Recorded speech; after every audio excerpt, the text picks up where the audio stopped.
आपको पता है कि मैं एक पिटीशन लेके गया था ट्रांसजेंडर एक्ट के तहत। जी जी वो ट्रांसजेंडर मेरे तो पांव तरह से जमीन निकल गई थी, इसको तो उसने जायज करार दिया। अच्छा इन्होंने, मैं हैरान कि ये क्या हो गया। वो आके कहे हमारे मुंह के ऊपर सारे के सारे जितने भी थे ट्रांसजेंडर वाले, आपको ज्यादा पता है इस्लाम का, इतने बड़े बड़े उलमा वहां पर बैठे हुए, उस पर फिर इन्होंने बकायदा माजरत। नॉर्मली एक ही प्रेस रिलीज में सारे एजेंडा आइटम्स दिए जाते हैं, लेकिन इंजीनियर मोहम्मद अली मिर्जा के हवाले से एक अलहदा से प्रेस रिलीज जारी की गई। दूसरी प्रेस रिलीज थी जिसमें उसमें विद होल्डिंग टैक्स को गैर शरई करार दिया गया पहले, लेकिन बाद में फिर वो उसके ऊपर जो है उसको वापस ले लिया गया। और जो मेरी बात हुई है रागिब नईमी साहब से, जो चेयरमैन है इसके, तो उन्होंने कहा हमारे बहुत से अरकान जो थे वो खाना खाने लगे, तो जो नोट्स लेने वाला लड़का था उसने ये समझा कि शायद टैक्स के खिलाफ, क्योंकि राय पहले आ रही थी, तो उन्होंने समझा कि शायद ये हतमी फैसला हो गया, इसलिए उसको जारी कर दिया गया। हालांकि जो प्रेस रिलीज जारी होती है वो भी कम से कम चेयरमैन को दिखाने के बाद जारी होती है।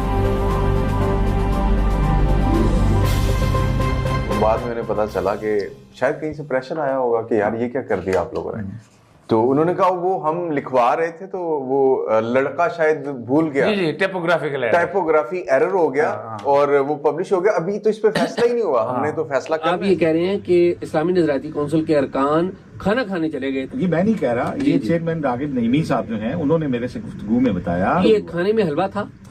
ये मुझे नहीं पता। अच्छा, हलवा था, मुझे लगता है होगा।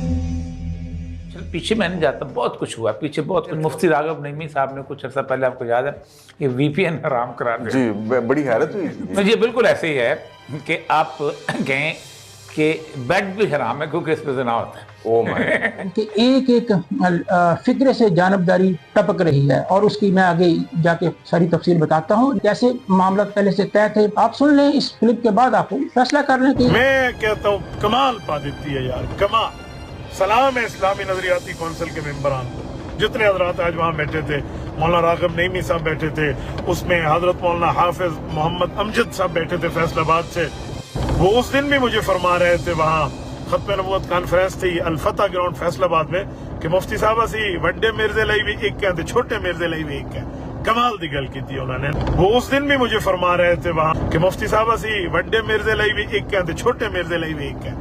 कमाल दी गल की थी। उन्होंने पहले ही मुफ्ती अब्दुल वहाब कारी साहब को बता दिया था कि आप टेंशन ना लें, जिस तरह हम बड़े मिर्जे के हवाले से सोच रखते हैं ना, वही सोच हम छोटे मिर्जे के हवाले से रखते हैं। यानी कि नाउस बिला सफुल्ला मिर्जा कादियानी लानती को इंजीनियर मोहम्मद रिजा साहब के साथ मिलाया गया, और पहले इन्होंने बता दिया कि जो हमारा मौक़िफ़ है मिर्जा कादियानी लानती के बारे में, वही मौक़िफ़ हमारा एंजल मिर्जा के बारे में ही है। वो साहब क्या फरमा रहे हैं उन्हें पहले से उन्होंने बता दिया है, और उन्होंने अपना माइंड पहले से तय किया हुआ था कि इसके बारे में हमने क्या राय देनी है। बाकी सारी बातें सानवी है। तो इस्लामी नज़रियाती कौंसिल जो है एक रियासत की बनाई अब एक अदारा है, जिससे जिस वक्त जैसा चाहे फैसला लिया जा सकता है।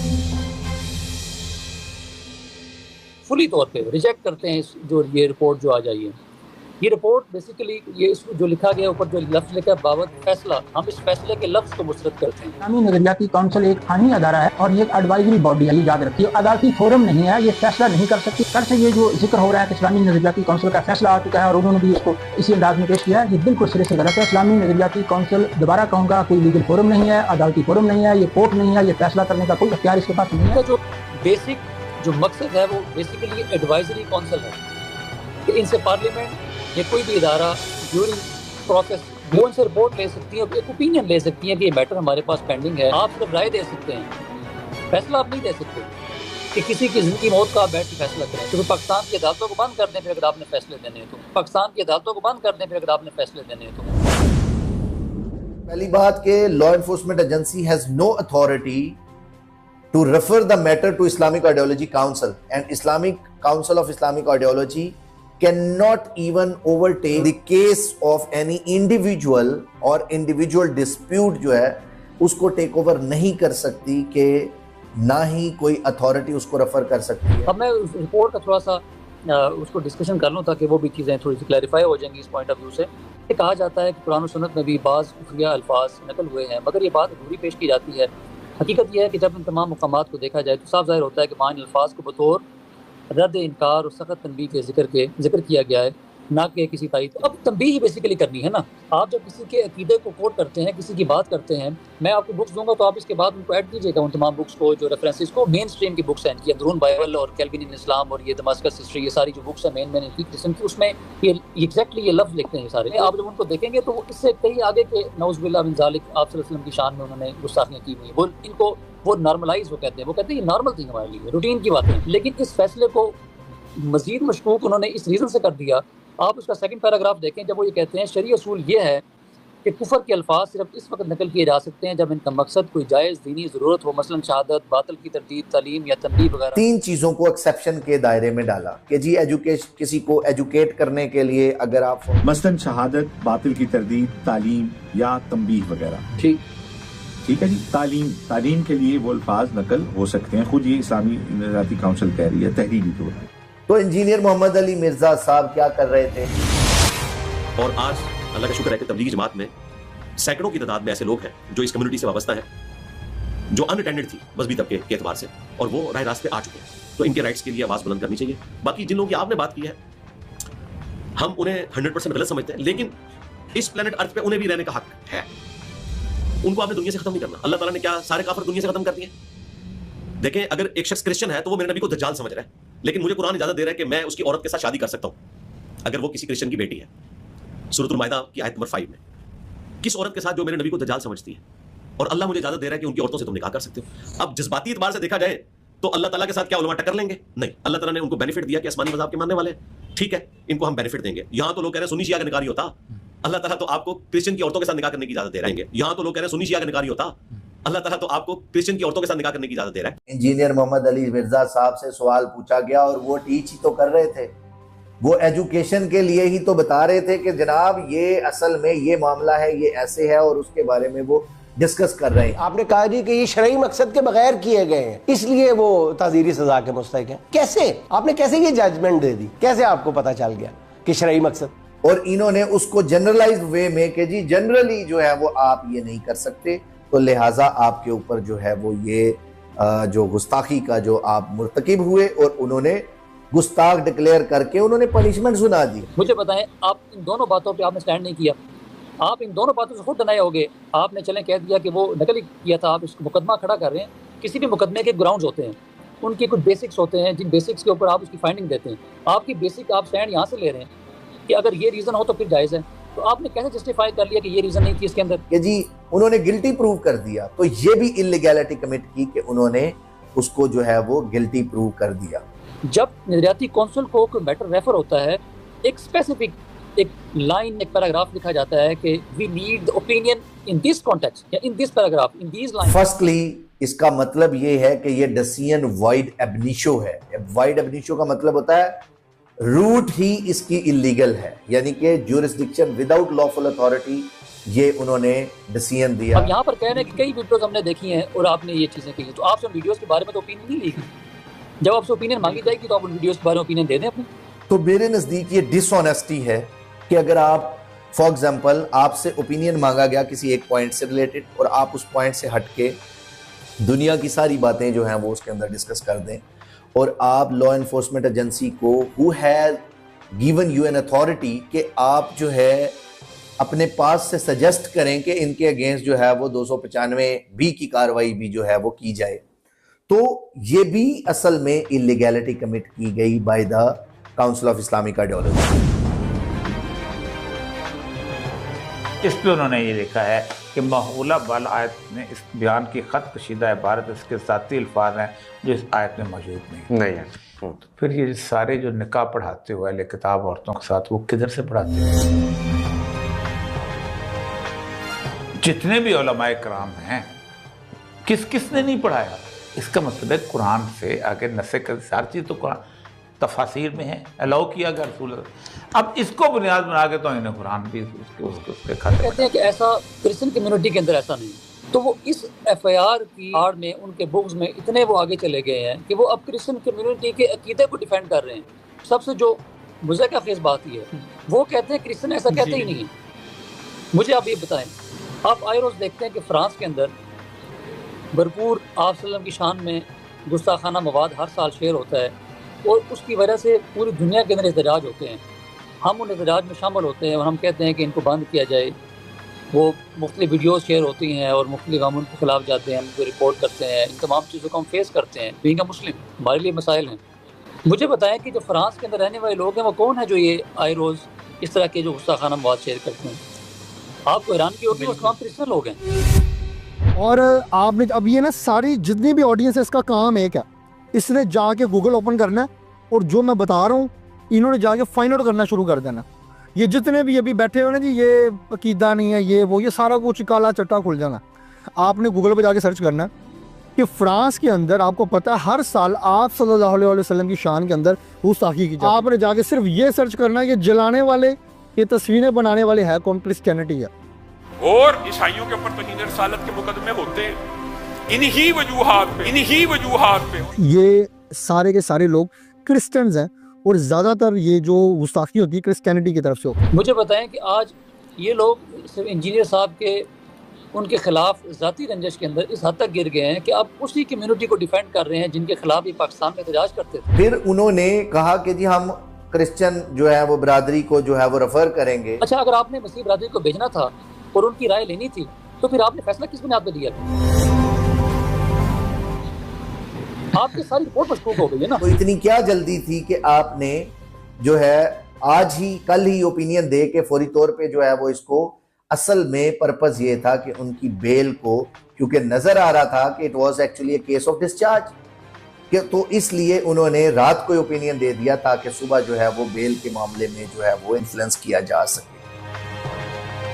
एक तो आपने शुरू में कह दिया, आपने कहा कि मसीह बरादरी की कि इसको नकल करना ही ठीक नहीं है। फिर वो कहते हैं नहीं नकल कर सकते हैं, लेकिन एक क्रिश्चियन कम्युनिटी पहले वो बताएगी कि जी आपका इस तरह का अकीदा है या नहीं। मुझे बताएं क्रिश्चियन लिख के दे सकता है अकीदा है?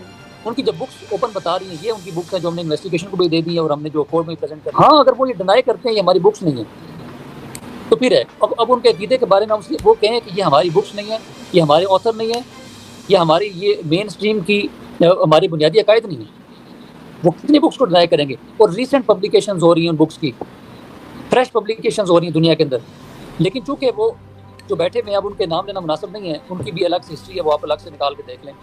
तो वो जिस मकसद फिक्र से बिलोंग करते हैं, जो उनके मकासद हैं। अब इम्पोर्टेंट ये है कि इसको चैलेंज किया जाना चाहिए ऑब्वियसली कि ये एक बाइस्ड, फॉल्स और फ्रिवलस जो है वो डिसीजन है, और ये डिसीजन नहीं ओपिनियन था, लेकिन उसको डिसीजन बना दिया गया कि जी यानी कॉन्फ्लिक्टिंग स्टेटमेंट्स जो है वो दे के, और ना कोई कुरान पाक की आयत का रेफरेंस दिया गया, ना कोई अहादीस का रेफरेंस दिया गया कि किन किन अहादीस के अंडर जो है ये चीज़ जो है वो इनवैलिड डिक्लेयर होती है, या किन किन कुरान पाक की आयत के अंडर जो है वो ये चीज़ जो है वो कोट करना, नकल करना जो है वो इनवैलिड हो सकता है। तो मजहब की आड़ का एक ऐसा एक बुनियाद बन गई है कि जिसका वो दिल करे तो किसी के खिलाफ आप कोई मुकदमा बनाए और उसको ड्रैग करें। मसला ये है कि मिर्ज़ा को उन्होंने फ़िरका वारियत के उस खास तफरीद का निशाना बनाया।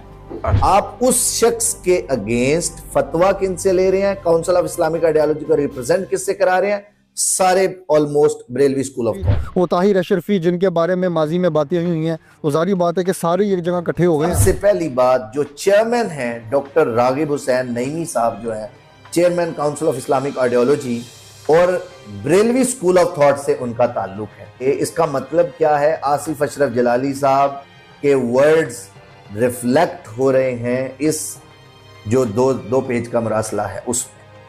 तो बरेलवी स्कूल ऑफ थॉट तो पहले से ही इंजीनियर मोहम्मद अली मिर्जा साहब के साथ नफरत, बुग़ज़ और उसमें पता नहीं कहां तक पहुंचे हुए हैं, और मैंने बहुत सारे लोगों को मेंबर पे बैठ के उनको गाली गलौज और बहुत कुछ कहते हुए, नाम बिगाड़ते हुए और बहुत कुछ देखा।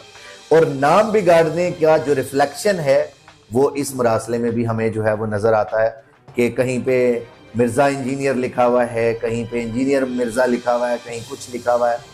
तो एक ओरिजिनल करेक्ट नेम नहीं लिखा इस मरासले में, जो कि एक मेरे नज़दीक जो है वो इनफॉर्मल लैंग्वेज जो है वो कंसीडर की जाती है। सेकेंड वन जो इनके साथ जो हैं साहिबजादा पीर खालिद सुल्तान कादरी साहब जो हैं, उनका ताल्लुक किससे है? बरेलवी स्कूल ऑफ थॉट से। डॉक्टर उज़ैर महमूद अल अज़हरी जो हैं, उनका भी ताल्लुक बरेलवी स्कूल ऑफ थॉट से है। पीर शमसुर रहमान मशहदी जो हैं उनका ताल्लुक भी बरेलवी स्कूल ऑफ थॉट से है। हाफिज ताहिर अशरफी साहब जो है, ताहिर महमूद अशरफी साहब, उनका ताल्लुक भी बरेलवी स्कूल ऑफ थॉट के बड़े उलमा में, पॉलिटिकल उलमा में शामिल होता है। तो वो भी उनके जो है वो मेन स्ट्रीम जो है वो सुन्नी स्कूल को जो है वो रिप्रेजेंट करते हैं, जिनको इंजीनियर मोहम्मद अली मिर्जा साहब जो हैं वो क्रिटिसाइज करते रहे हैं सारे उसमें।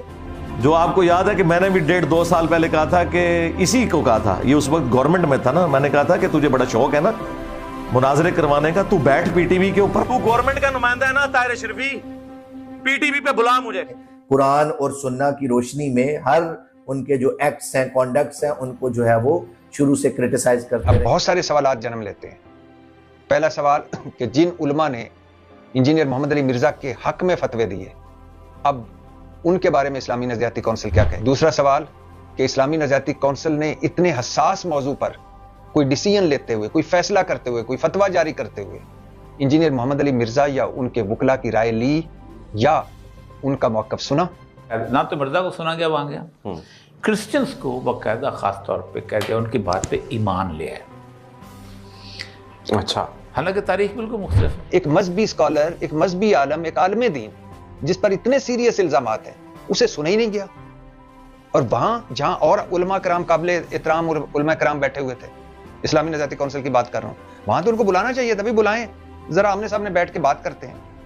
बताएं जी, आपने ये जुमला कहा, इसका बताएं कि इसका हवाला कहा। ये किस तरह की बात कर दी है इस्लामी नजरियाती, मुझे तो अभी तक यकीन नहीं आ रहा। अब मसला सारा ये है कि ये इस्लामी नजरियाती कौंसिल ने ये जो इस वक्त बीच में कूदे हैं और उसके ऊपर कुछ लोग रक्स कर रहे हैं, कुछ गलत कर रहे हैं, कुछ इसमें उन्होंने इतना गलत किया है कि जिस दिन किसी इस्लामी नजरियाती कौंसिल में बरेलवी का गलबा ज़्यादा होगा, वो देवबंदियों को गुस्ताख रसूल कह के सिंपल उड़ा देंगे।